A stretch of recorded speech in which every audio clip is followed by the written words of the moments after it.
Right. Well, good evening, everyone. Thank you very much for joining us today to learn more about the proposed expansion of care and services at St. Joseph's Medical Center. Before we get started today, I'd like to turn it over to the group of individuals here that are with me today that will be discussing to introduce themselves tonight. So I will kick it over to Don first to take the lead. Thank you very much, Nanette. I'm Don Wiley. I'm the president and CEO here at St. Joseph's Medical Center, and I want to welcome all of you to our webinar tonight. Hello, my name is Michael Williams. I'm the Chief Operating Officer here at St. Joseph's Medical Center. Hi, my name is Peter Rosato. I'm a local architect with LDA Partners, and we're assisting St. Joseph's with the planning and entitlement process.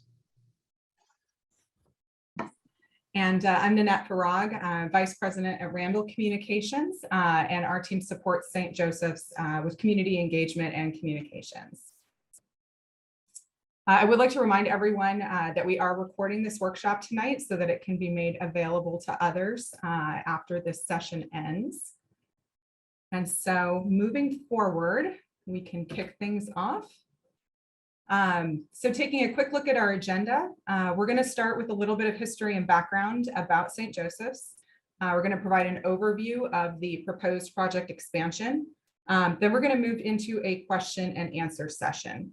If you have any questions during the presentation, you can put them into the Q&A, not the chat, the Q&A, or you can hold on to them until we get to that question and answer session.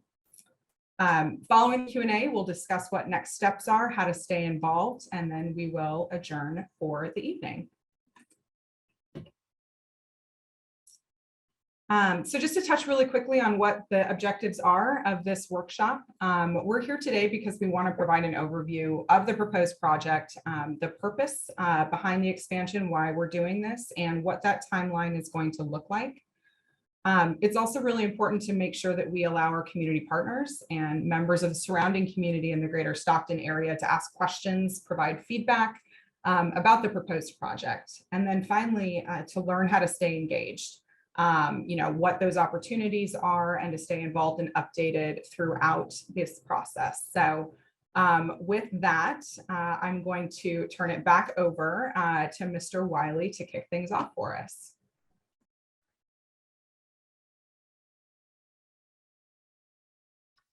Thanks again, Nanette. St. Joseph's has a long and really memorable history. The hospital was opened originally as a home and hospital for old men in 1899 and was originally envisioned by Father O'Connor, but he asked the Dominican Sisters of San Rafael to come here and staff the hospital. And the Dominican Sisters have been involved in the hospital for all 123 years of its history. Pretty amazing when you think about it. And I would say we have a lot of firsts. One is St. Joseph's has always, I should say the Dominican Sisters has always been very involved in education. So one theme is education that runs through our entire history. And in 1916, we built a second building called the main building, added to the original hospital building. And then finally, in the early 1960s, we dramatically expanded our facilities, adding the east, west, and south wings. And at that time, the original hospital building was actually demolished, and it is kind of would sit about where I'm sitting here today, and no longer exists, obviously. A lot of other firsts, and I'll just ask for the slide to be advanced when I finish these two. One is the coronary care unit, first of those, and the first emergency department at a hospital. The original emergency services here in the county were in a central location downtown, not at a hospital, believe it or not. Next slide. And again, first cardiac catheterization laboratory, first open heart surgery, first to have dedicated cancer services, both in the form of inpatient and outpatient services, and obviously the first to have a true heart center, now Heart Institute, at our hospital. We also have a first of its kind partnership with Kaiser Foundation Hospitals formed in 2016. where we formed a new not-for-profit limited liability company, and Kaiser Foundation Hospitals is a 20% owner of that operation. And that partnership, now 6 years old, is really functioning quite well. And now in 2017, we started our first sponsored by St. Joseph's Medical Center residency programs. I'll talk a little bit more about that later. And now we're proposing to expand our facilities so that the strategies that we implemented in the teens as they play out in the 20s can be fulfilled. Next slide. One of the things that we're really proud of is that St. Joseph's is actually the largest charitable organization in our county. And one of the things that we're required to do is to report community benefit to the state of California. And in the last 3 years, we reported community benefit just north of $219 million. Really amazing when you think about it. A large percentage of that was unreimbursed care that we provided, but also the starting and the expansion of our residency programs, community health improvement services, which is direct community health services provided by our team, and then a collaboration with a number of those in our county that are involved in homeless health and homeless housing, a direct investment by Common Spirit Health of $3.6 million. And then finally, the last two is one is an investment really in collaborative software and interfaces between agencies in our community that allow us to help coordinate care so there's less duplication, and also give people better access to services offered by agencies in our community. And then finally, what I would call the last 3 years, fire starter grants, about $400,000 a year of agency grants that we make to collaborations that are occurring in our community that are intended to serve the most vulnerable populations. Next slide. I'm going to turn it over to Michael Williams, our Chief Operating Officer. All right, thank you, Mr. Wiley. And as Mr. Wiley said, for almost a little bit over 130 years, we've been providing excellent patient care for all those in need in our community. And we currently have 355 beds. We have a physician staff of nearly 700 with some 2,800 employees. And we provide a lot of care in a number of different specialties, but we specialize in cardiovascular care, comprehensive cancer services, and women and children services. Next slide. One thing this project will do will allow us to adapt to better serve our community. We recognize the need for additional and updated facilities to better serve our community. This project will allow us to expand our services and facilities and provider network, and we can better align with the regional growth that we see here in our community. We will work with the city and the community to bring a state-of-the-art medical center with aesthetic appeal to the heart of Stockton. Next slide. So what we really want to build is a 21st century hospital for a 21st century city. We serve one of the fastest growing areas, and we provide care for a broad and diverse community. This project, is carefully designed and phased, with the master plan of proposed expansion.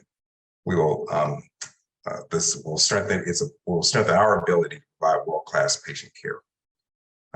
And in building a modern and forward-thinking hospital, it will meet the growing needs and healthcare needs of our region. Next slide. The proposed project will do a number of things, but more specifically, the project itself will be composed of a new acute care tower. We'll have 24 intensive care patient beds, 120 general acute patient beds, a new 70-station emergency department, new surgical area with 10 new general operating rooms. It'll also allow us to address our seismic safety upgrades. We'll have up to 2 new heliports. We'll have a parking structure, which will allow us to have some in upwards of about 2,000 spaces. And it will also help us improve our patient experience here at the facility. Next slide. And now I'll actually pass this on to Peter, and he will go through some more specifics about the existing facilities and the future facilities we plan to build here. Great, thank you, Michael. Now that we have an understanding of the incredible patient care that the hospital expansion project will provide, I'd like to show you how we intend to accomplish that with the campus improvements.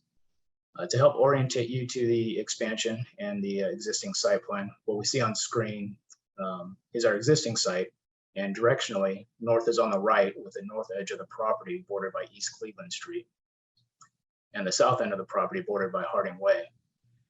You'll see familiar landmarks across the street, which are the Starbucks, the Weaver Medical Office Building, the Dignity Health Care Clinic, and the church, all located along California Street. To the east of the hospital is the San Joaquin Catholic Cemetery. And the major components of the existing hospital include the main entrance, the outpatient surgery center, the women and children's pavilion, the cancer center, the heart center, the hospital core, the main wing, the ambulance drop-off, the McLeod building, the healthcare clinical laboratory, multiple surface parking lots, the plant maintenance building, a classroom building, a vacant property, and a utility yard. The conceptual design of the new hospital expansion project has been laid out to have the least amount of impact to the existing medical services and buildings. However, we recognize that with a project of this size, St. Joseph's will need to remove some buildings that no longer meet the needs and requirements of a new hospital. As we see in the next slide, the most logical expansion area for the new hospital is over the existing surface parking lot in the area just south of McLeod Avenue. Let's advance the slide, please. Here we go. St. Joseph's is planning for flexibility and studying options to develop the most efficient plan. So what we see on screen is our proposed project site plan. The new acute care hospital tower is a multi-story building that will tie into the existing hospital to allow integration with current medical services. The new hospital expansion is exploring a design concept that may have two towers with a roof garden in between for patient viewing. However, from the exterior, it will appear as a single building.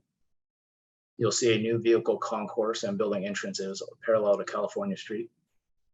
The new entrance faces and engages a community with a more prominent location on California Street. Along the same side of the building will be the new emergency department entrance. On the east side of the building is the new ambulance drop-off location, which is a little north of the current ambulance drop-off location and still located and accessed from Cemetery Lane. This design was laid out to maintain support facilities on the east side of the site. As you see, we're also proposing a new parking structure, and we are working with a parking consultant to help design an efficient layout. The medical center currently has surface parking, underground parking, and all are distributed on and around the campus. The expansion will require additional on-site parking, which the parking consultant will help determine the appropriate amount. Ultimately, we are aiming to provide ample parking so that visitors and staff are not parking in the neighborhood. And as we study the stall count and scale of the structure, we'll understand this building will change as the design is further developed. We're locating the parking structure in the most logical place to provide convenient access from California Street and East Cleveland Street, while still allowing the new hospital tower to connect to the existing hospital. Heliports are a valuable resource and provide essential medical services for St. Joseph's. Currently, the hospital has one active heliport, and this project is proposing 2 additional heliports, which will be located on top of the new parking structure. The additional heliports will provide increased efficiency in patient care with reconfiguration of medical services from the hospital. As you can see in the diagram, the heliports are located on the eastern side of the parking structure roof deck. This places the helicopters away from the neighborhood for the least amount of impact to the community. At the southern end of the medical campus, and as a benefit to the community, St. Joseph's will install a protected pedestrian crosswalk at Harding Way and Cemetery Lane, which will allow people to safely cross Harding Way. And finally, existing entrances for outpatient surgery and the Women and Children's Pavilion will remain in place. In our next slide, we'll take a brief look at the process and tasks we need to complete to open the new hospital tower. Here we're showing the current project status during the entitlement process. Phases 1 identifies the many tasks required as part of the conceptualization of the project, which include creating the master development plan and incorporating city comments into that plan. We are also preparing technical studies, which include wastewater and water infrastructure, a traffic study, historic resource analysis, and seismic studies, to name a few. All of these technical studies will be part of the environmental impact report once that's released. As part of phase one, we are also continuing our community workshops and outreach, such as this presentation here. We're nearing phase two of the project, which includes the environmental impact report and public hearings on the master development plan. An independent consultant is preparing the draft EIR and will submit the document to the city for review prior to publication. If there are any public comments, they will be reviewed for applicability to the project prior to the issuance of the final EIR. As we move to our next slide, we zoom out a little to see the overall project timeline. In the simplest form, we're showing 4 phases for the hospital expansion. After phase 2 is complete, the hospital will solicit architectural and construction teams to finalize the hospital design and move into construction. Due to the size and complexity of the project and the many moving parts in coordination and mobilization, phase 3 is expected to take approximately 5 to 7 years before the groundbreaking and grand opening indicated in phase 4. I'll pass the presentation back to Mr. Wiley to cover any other pertinent information. Thank you very much, Pete. In the next few slides, I'm just going to focus on the economic impact that St. Joseph's currently provides to our community, what the actual construction project will provide, and then finally, post-construction economic impact on our community for the medical center. The city asked us to quantify the economic benefits and retained a consultant that specializes in this type of analysis. And the consultant uses a widely accepted model to analyze the impacts of both business's economic impact, the impacts of construction, and then the increased economic impacts from ongoing operations once the expansion is complete. Currently, St. Joseph's Medical Center has a $1.1 billion annual economic impact to our community and creates about 6,146 jobs supported by that economic impact each year. That includes direct employment within the hospital and jobs that are generated through hospital activities. So pretty significant footprint economically already. Next slide, please. The actual construction project itself will span over about an 8-year period, creating almost $740 million in economic output over that 8-year period, and creating the equivalent of 5,102 job years. So not 5,000 new jobs, but if you add up the number of jobs per year over that 8-year period, a total of 5,102 jobs. And annual labor, additional labor, I should say, income estimated to be about $369 million during that construction period. And then finally, next slide. The economic impact after the medical center expansion is complete are also very significant. These benefits are ongoing as our services expand in the community. 3 types of economic impact are considered in ongoing activities: direct hospital operations, that's operating revenue and employment; business spending by the hospital; and businesses that open to expand to serve the higher employee, patient, and visitor base. Post-expansion, the medical center creates $1.6 billion in total economic activity per year and the equivalent of 6,926 jobs supported. This means an increase of over $500 million in economic activity per year and about 780 additional jobs per year. Next slide. I'm going to change subjects just for a moment here and talk about graduate medical education. And the reason to talk about this, along with our partnership with Kaiser and our overall economic growth and activity, the expansion of physician training programs here is going to have a big impact on the need for new facilities. The region continues to face what is a pretty severe shortage. There have been a number of published studies conducted that show the Central Valley to be one of the most underserved areas, not only in primary care, but in specialty care as well. And so in 2017, we started our first residency programs here and became sponsor now of 8 residency programs. Here in 2022, we have 137 medical and surgical residents training in Stockton in the specialties of family medicine, internal medicine, emergency medicine, psychiatry, anesthesia, neurology, urology, and transitional year. And we also have 5 general surgery residents that are part of the San Joaquin General Surgery Residency Program. When these programs are built out and we add additional programs, we expect to have conservatively about 238 residents training here in Stockton in these 8 specialties, plus up to 4 additional specialties by 2027. The economic impact of the residency alone is around $50 million.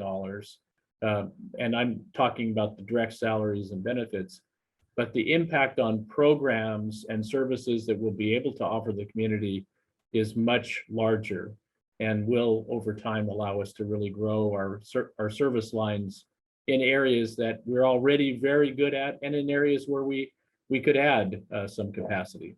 So I'll turn it back over to our project team and have Nanette facilitate our community discussion. Thank you very much. Excellent.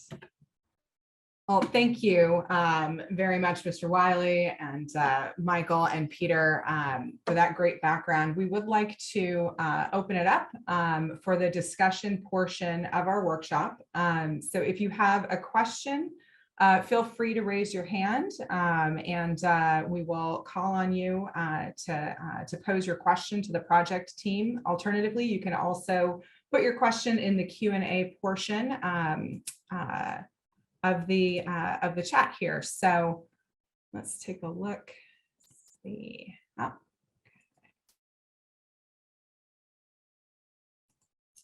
All right. So one of the questions that we had come in here, let's see, it says, can you speak to how this project will impact community members surrounding the hospital and the broader Stockton area?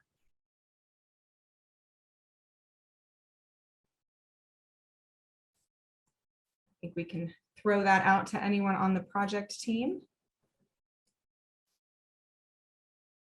So I'm not sure what's meant by project impact on the community members. One of the things that I think we have a vision to do, not so much having to do with, say, traffic or some other things that might be part of that question, is really trying to make sure that we're offering the community at large services that are not readily available currently.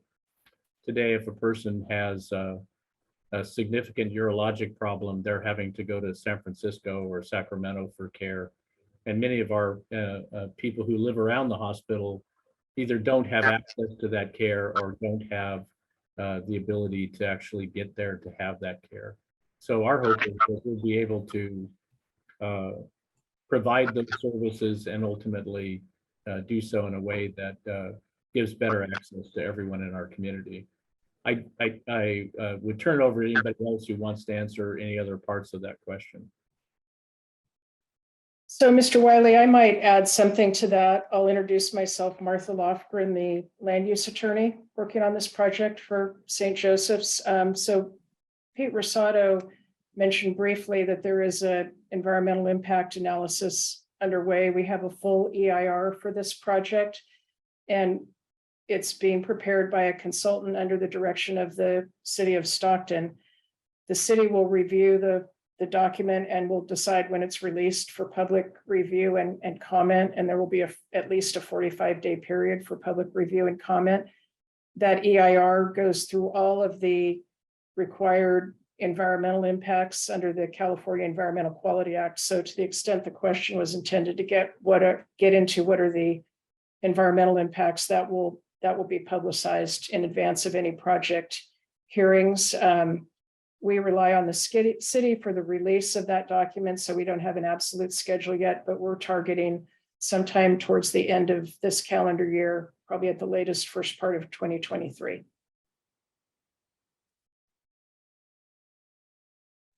Thank you, Martha. Let's see, another question from Betty Wilson. Betty asked if this project will impact the county hospital at all, and if so, how? Good question. I'm probably other than the people who actually run the county hospital, I'm the most familiar with the county hospital of anybody in the area. As you may or may not know, we started a management services contract with the county hospital just July 1st of this year, after really spending 2 or 3 years trying to figure out what structure would be most helpful to them that we think would make a difference. And so we started those activities, and we're making good progress in hopefully giving them some systems that would improve performance around revenue cycle, purchasing, quality, and some other areas that I think are important to the county's overall performance. This project will, in my opinion, not have any impact on the county hospital. The county hospital is currently running at capacity, as are we most of the time. So there's not the ability to move patients around in our community very easily between these two hospitals. We have underlapping service lines. They have neurosurgery and trauma, general surgery residency. We have none of those. We have cardiovascular, cancer, and other things that they don't have. So I think that there isn't a direct impact on the county hospital, other than hopefully taking some pressure off them from a capacity standpoint. There's a need between our hospital operations for additional capacity.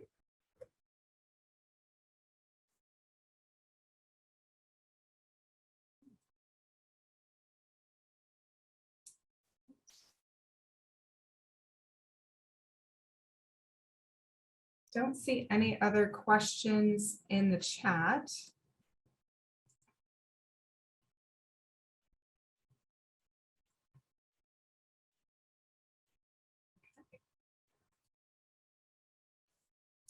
Well, if that is all we've had come in thus far, if anyone thinks of anything else as we continue to move forward, feel free to throw that in the Q&A and we will certainly jump back to it.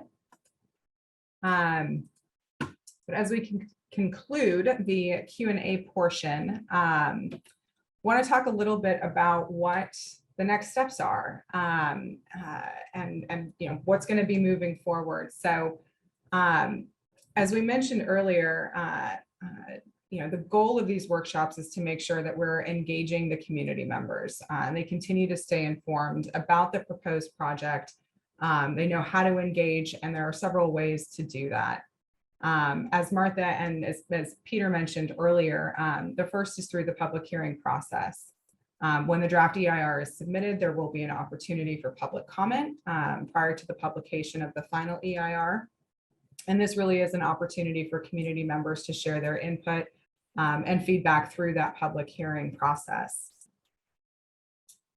Additionally, we're going to be holding more workshops, just like the one that we're doing today in the coming weeks and months for members of our community. We are planning a series of workshops that are going to be starting in October. We're going to be doing some of those via Zoom, just like we're here today. We're also going to be doing some in person in Stockton, the greater Stockton area, and then also more specifically in the community and the neighborhoods that are surrounding the hospital. We will also have translation services available at those workshops in both Spanish and Tagalog. And as we finalize those dates, we're getting everything wrapped up. And so within the next couple of weeks, we'll be sharing that information more broadly with the community and with the folks that have joined us here today. And, we really welcome and appreciate any support that, our local partners and organizations can provide to help ensure that we can get the information about these workshops out to as many people as possible. So to the extent that that can be shared with your own networks when we send out those invitations and registration dates, we would be very grateful for that. And then finally, staying informed through our website and our email list. We actually have a landing page for the proposed expansion project. Provides an overview, essentially everything that we covered here today. And it also includes a frequently asked questions section. Additionally, the information that is on the website and that FAQ is also available on the website to download in both Spanish and Tagalog. We're also going to be posting on that landing page the dates for the community workshops. That'll have links to register, where they're going to be, and what those opportunities will be coming forward. And as more information becomes available, we're going to continue to update that page. So it's really going to be a one-stop shop for all of the information. We'll continue adding updates about events and key project milestones as they come forward. And finally, also any other questions that may come forward, the email address is right here on this slide. So you're welcome to email any questions directly to sjmcinfo@dignityhealth.org. Again, you can visit the website. I know it's a little bit of a long link there. So we'll leave this up here for a few minutes for folks to jot that down if they wish. And with that, would like to turn it over to Mr. Wiley one last time for any final closing remarks today. Thank you very much. I just want to say thank you for everyone who joined us tonight. And we'd like you, as Nanette said, to share the information that you received and also encourage other people to get involved in hearing a presentation like this, so that we make sure that we reach out to our community and involve our community in our planning process. So thank you again for being on. And I don't have any other comments, or unless there are some other questions for us. Thank you very much.